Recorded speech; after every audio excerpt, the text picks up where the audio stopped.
Hello dear friends, आपणा सर्वांचं स्वागत आहे लर्न विथ तुषार या यूट्यूब चॅनलमध्ये. आपण याच्यामध्ये काय काय शिकणार आहोत बघा. महाराष्ट्र स्टेट बोर्डमधील सायन्स 2 चॅप्टर नंबर 1 याच्यामध्ये हेरिडिटी अँड इव्हॉल्युशन त्याच्यामध्ये काय एक्सप्लेन केलं जाणार आहे पहिल्या लेक्चरमध्ये. सगळे बेसिक टू ॲडव्हान्स आपण याच्यामध्ये जाणार आहोत, ज्याच्यामध्ये प्रत्येक कन्सेप्ट हा एकदम सोप्या भाषेमध्ये आपणास या ठिकाणी शिकवला जाणार आहे. सायन्स 2 चा पहिला चॅप्टर सुरू करतोय, जो आहे हेरिडिटी अँड इव्हॉल्युशन. मग आपल्याला याच्यामध्ये सगळे पॉइंट्स याच्या ठिकाणी कन्सिडर करणार आहे आपण. Heredity and hereditary changes, transcription and translation, translocation, then evolution, evidences of evolution, Darwin's theory of natural selection, then Lamarckism, speciation and human evolution. आपल्याला हे सगळं शिकण्यासाठी आपल्याला बराच अवधी लागणार आहे, 3-4 लेक्चर्स लागणार आहेत. त्याच्यासाठी आपल्याला सगळ्यात पहिल्यांदा बेसिक शिकावं लागणार आहे की हेरिडिटी म्हणजे काय अँड इव्हॉल्युशन म्हणजे काय. याच्यासाठी आपल्याला बेसिक बघावं लागणार आहे. मग बेसिकमध्ये आपल्याला काय शिकायचंय, तर डीएनए म्हणजे काय आणि आरएनए म्हणजे काय, डीएनएचे काय फंक्शन आहेत आणि आरएनएचे फंक्शन काय आहेत. जर आपण डीएनएचं जर स्ट्रक्चर पाहिलं तर आपल्याला बघा त्याच्यामध्ये 2 एंड दिसतात. एक असतो 5 एंड आणि सेकंड असेल 3rd एंड. मग हे कसे असतात एकमेकांना, तर ते अँटी पॅरलल असतात. कसे असतात ते अँटी पॅरलल एकमेकांना असतात. जर एक एंड हा 5 असेल तर त्यावेळेस दुसरा एंड हा 3rd एंड असणार आहे आणि त्याला कॉईल केलेलं जे स्ट्रक्चर असणार आहे त्याचा दुसरा एंड हा 3rd एंड असणार आहे आणि त्याच्या अपोजिट असणारा हा 5th एंड असेल. हे जे एकमेकांना जे स्ट्रँड असतात ते अँटी पॅरलल असतात. मग याच्यामध्ये जर आपण पाहिलं तर 2 ग्रुप असतात.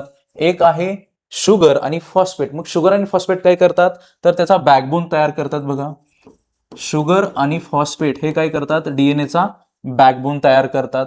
जर आपण याच्यामध्ये पाहिलं तर कोणकोणते अजून आपल्याला बेसिक्स बघायला मिळतात, तर याच्यामध्ये बघा फॉस्फेट ग्रुप आहे, त्याच्यानंतर डीऑक्सिरायबोज शुगर आहे आणि नायट्रोजन बेसेस आहेत. मग जर आपण शुगर पाहिलं आणि फॉस्फेट ग्रुप जर पाहिला तर हे काय बनवतं, तर डीएनएचा बॅकबोन तयार करण्याचं काम आपल्याला शुगर आणि फॉस्फेटने केलेलं बघायला मिळतं. ओके. मग जर आपण आलो तर सगळ्यात पहिल्यांदा आपल्याला डीएनएचा फुल फॉर्म माहित असणं गरजेचं आहे. तो फुल फॉर्म काय आहे, डीऑक्सिरायबो न्यूक्लिक ऍसिड. कारण ते सापडतं कुठे, तर डीएनए हा न्यूक्लियस मध्ये असतो. मग म्हणून त्याला नाव देण्यात आलं न्यूक्लिक ऍसिड आणि त्याच्यामध्ये जी शुगर आहे त्याला आपण डीऑक्सिरायबोज शुगर असं बोलतो. आणि जर आपण याच्यामध्ये पाहिलं बघा, DNA is made up of 2 polynucleotide strands coiled around each other to form a double helix. मग हे जे डबल हेलिक्स स्ट्रक्चर तयार होणार आहे, जसं एकमेकांना असं विळखा घातल्यासारखं आपल्याला दिसतं, त्याच्यामध्ये 2 न्यूक्लियोटाइड आहेत. म्हणजे 2 न्यूक्लियोटाइड एकमेकांना काय झालेले आहेत, असे त्या ठिकाणी आपल्याला कॉइल झालेले बघायला मिळतात. आणि प्रत्येक स्टँडमध्ये आपल्याला शुगर आणि फॉस्फेट त्याच्यानंतर काही नायट्रोजन बेसेस असतात. जर आपण विचार केला, ए हा जर नायट्रोजन बेस हा नेहमी अटॅच होतो कुणाबरोबर, तर टी बरोबर अटॅच होतो आणि त्यांच्यामध्ये जे बॉन्ड असतात ते असतात डबल बॉन्ड. मग कोणते डबल बॉन्ड असतात, तर त्यांच्यामध्ये ते असतात हायड्रोजनचे डबल बॉन्ड असलेले आपल्याला बघायला मिळतात. त्याच्यानंतर जर दुसरा ग्रुप बघितला तर तो आहे जी आणि सी. यांच्यामध्ये जर आपण पाहिलं तर यांच्यामध्ये किती बॉन्ड असतात, तर 3. पण याच्यामध्ये एक ट्विस्ट आहे बघा, ज्यावेळेस हा न्यूक्लियसच्या आतमध्ये असणार आहे, डीएनए हा मेन डीएनएच्या फॉर्म मध्ये असणार आहे, त्यावेळेस ए हा टी बरोबर जातो, एक टी कडे आकर्षित होतो. पण ज्या वेळेस तो एमआरएनए बनतो डीएनए पासून, त्यावेळेस मात्र आपल्याला ए हा यू बरोबर अटॅच असलेला दिसतो. मग हे अटॅच केलेले एकमेकांकडे येतात. तर हा जोड जो पण बऱ्याच वेळा म्हणतो की कोई जोड होता है फेविकॉल का, वो कभी टूटता नहीं है. लेकिन यहाँ जो जोड़ है ये किससे बनता है, हाइड्रोजन का. हाइड्रोजन बॉन्ड उसके अंदर होता है, तो ये कभी तोड़ेगा नहीं, एक दूसरे को जोड़ कर रखता है. अगर हम फिर बात करें किसकी, ग्वानिन और साइटोसाइन की, इनके बीच में हमको 3 बॉन्ड दिखते हैं. चाहे डीएनए हो, एमआरएनए हो, फिर प्रोटीन बनाने की जो भी प्रोसेस है, वह अगर हम इन दोनों की बात करें तो इनके अंदर 3 हाइड्रोजन बॉन्ड होते हैं. फिर कहीं भी चले जाए ये दोनों साथ रहते हैं, तो इनको हम क्या कह सकते हैं, बहुत लॉयल है. कहीं भी चले जाए ये क्या नहीं करते, एक दूसरे का साथ कभी नहीं छोड़ते. अगर एक दूसरे का साथ नहीं छोड़ते मतलब क्या हो सकता है, वो सातों जन्म एक साथ रह सकते हैं. तो यहां मेरे हिसाब से तो 7 बॉन्ड होने चाहिए. बट ठीक है, हमको 3 ही हाइड्रोजन बॉन्ड देना है, ये ध्यान में रखो। ग्वानिन और साइटोसिन के बीच में हमेशा 3 हाइड्रोजन बॉन्ड के होते हैं और एडेनिन एंड थाइमिन के बीच में हमको हमेशा 2 ही हाइड्रोजन बॉन्ड दिखाई देंगे। अगर हम देखें ठीक से डीएनए का जो स्ट्रक्चर है, हमें डबल हेलिक्स दिखाई देता है। These molecules control the functioning and growth as well as division and reproduction of the cell. Therefore, it is called as master molecule. हे काय करणार आहे, सगळे सेल डिव्हिजन असेल, ग्रोथ असेल, रिप्रोडक्शन असेल, जे काही सेलचं फंक्शन असेल, हे सगळं काय केलं जाणार आहे, कंट्रोल केलं जाणार आहे. म्हणून तर याला आपण काय बोलतो, मास्टर मॉलिक्यूल. म्हणजेच काय की समजा एखादं स्ट्रक्चर असेल, आपल्या बॉडीमध्ये एखादं कॅरेक्टर असेल, नवीन डेव्हलप होत असेल, याच्या पाठीमागचा एकच हिरो आहे, तो म्हणजे कोण, तो आहे डीएनए. याच्याशिवाय आपल्याला नेक्स्ट जनरेशन मधले कॅरेक्टर आपल्याला बघायला मिळणार नाहीत. The structure of DNA molecule is same in all the organisms. प्रत्येक लिव्हिंग ऑर्गॅनिझम मध्ये आपल्याला डीएनए हा सेम असलेला बघायला मिळतो. मग 1953 मध्ये काय झालं, त्या ठिकाणी आपल्याला वॅटसन अँड क्रिक हे शास्त्रज्ञ होते. त्यांनी काय केलं की जे डबल हेलिक्स मॉडेल आहे ते आपल्याला कुठेतरी त्यांनी डिस्कवर केलेलं बघायला मिळतं. मग हे काय मॉडेल सांगतंय की there are 2 parallel threads of nucleotides are coiled around each other. मग जर आपण डायग्राम मध्ये जर पाहिलं तर काय होत आहेत बघा, हे कॉइल झालेले आपल्याला एकमेकांभोवती असे कॉइल झालेले बघायला मिळतात. मग हे कोणी सांगितलं, वॅटसन अँड क्रिकने काय सांगितलं की ते एकमेकांभोवती काय झालेले आहेत, आपल्याला त्या ठिकाणी बघायला मिळतात की कॉइल झालेले आहेत. आणि याच अरेंजमेंटला आपण काय बोलतो, डबल हेलिक्स मॉडेल. मग हे आपल्याला स्ट्रक्चर दिसताना आपण कशाबरोबर त्याला कम्पेअर करतो, तर फ्लेक्झिबल लॅडर. मग लॅडर कसं काय, जर आपण त्यांना सरळ पाहिलं, जे एकमेकांभोवती कॉइल झालेले आहेत, आणि जर त्यांना सरळ पाहायला आपण गेलो ते कॉइल काढल्यानंतर, तर ते आपल्याला एक्झॅक्टली कसं दिसतं, फ्लेक्झिबल लॅडर सारखं ते स्ट्रक्चर दिसतं.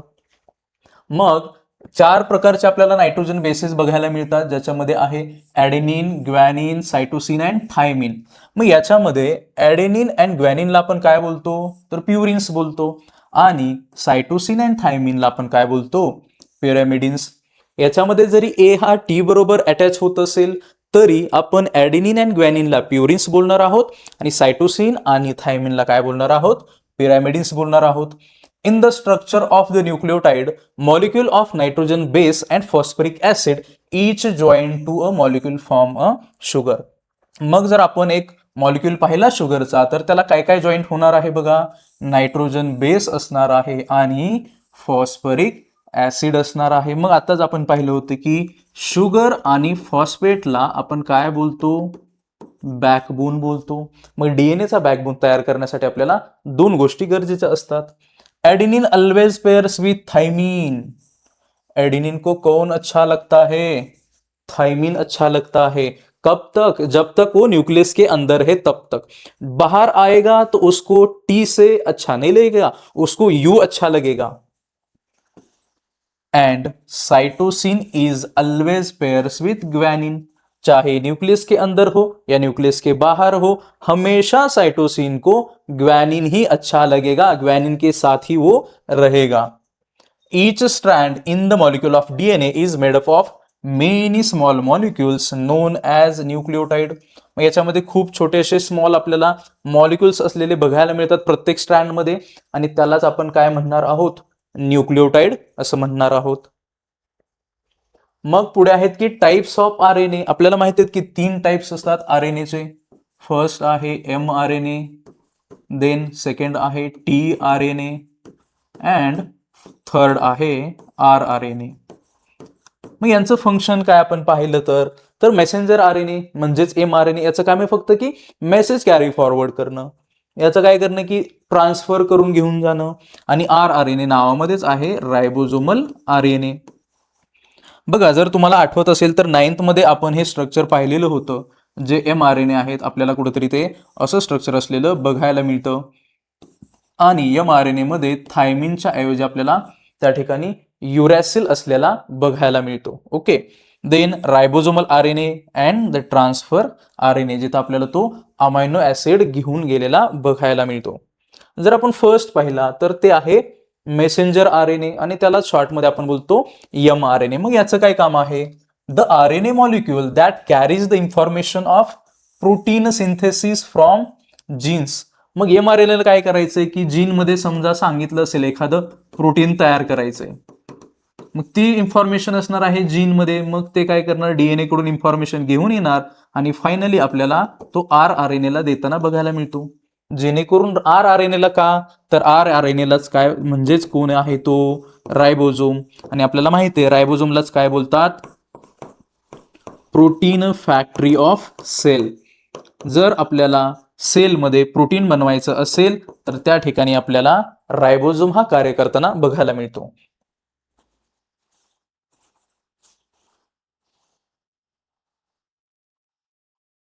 ओके.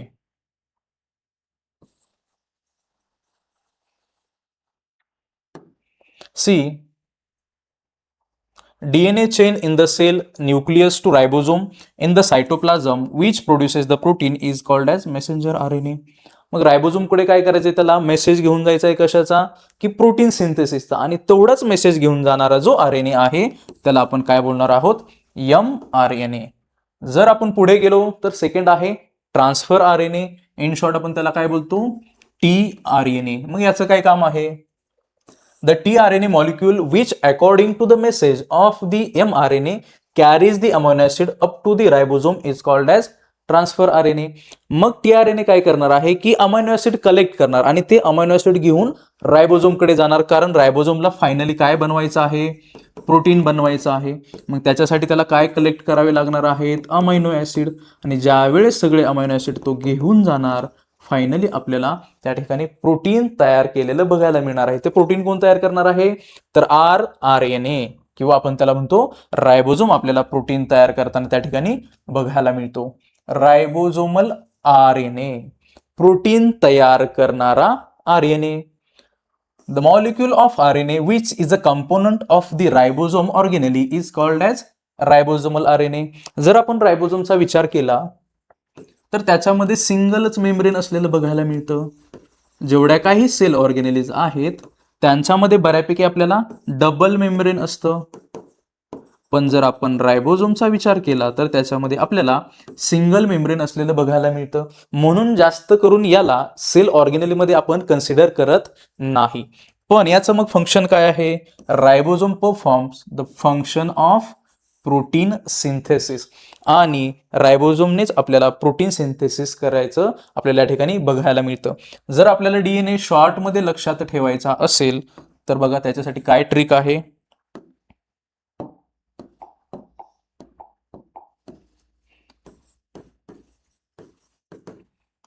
शुगर एंड फॉस्फेट ने शुगर और फॉस्फेट ने लैडर बनाई,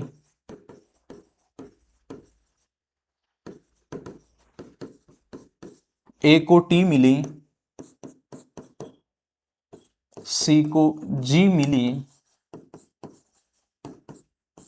इनको हाइड्रोजन ने जोड़ा, इनको हाइड्रोजन बॉन्ड ने जोड़ा,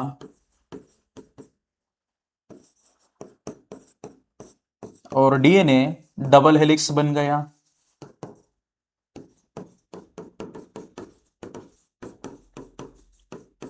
म्हणजे शॉर्टमध्ये जर आपल्याला पूर्ण DNA डिस्क्राईब करायचं असेल तर आपण याच्या मदतीनं करू शकतो. म्हणजेच काय की शुगर आणि फॉस्फेट आहे, याने काय बनवलं की लॅडर लाईक स्ट्रक्चर आपल्याला बनलेलं बघायला मिळतं. ए हा T बरोबर अटॅच होतो आणि C हा G बरोबर अटॅच झालेला बघायला मिळतो. यांना जोडतं कोण, तर कोणता बॉन्ड आहे आपल्याला, हायड्रोजन बॉन्डने आपल्याला जोडलेलं बघायला मिळतं. आणि DNAचं जे स्ट्रक्चर आहे ते आपल्याला डबल हेलिक्स सारखं त्या ठिकाणी बनलेलं बघायला मिळतं. आपल्याला हे बेसिक बघितल्यानंतर मग आपण जाणार आहोत हेरिडिटी अँड इव्हॉल्युशन. मग आपल्याला हेरिडिटी म्हणजे काय आणि बाकीच्या त्याचे काही जे काही कॅरेक्टरिस्टिक्स आहेत ते आपल्याला त्या ठिकाणी शिकायचे आहेत. We will see remaining part, we will see in the next lecture.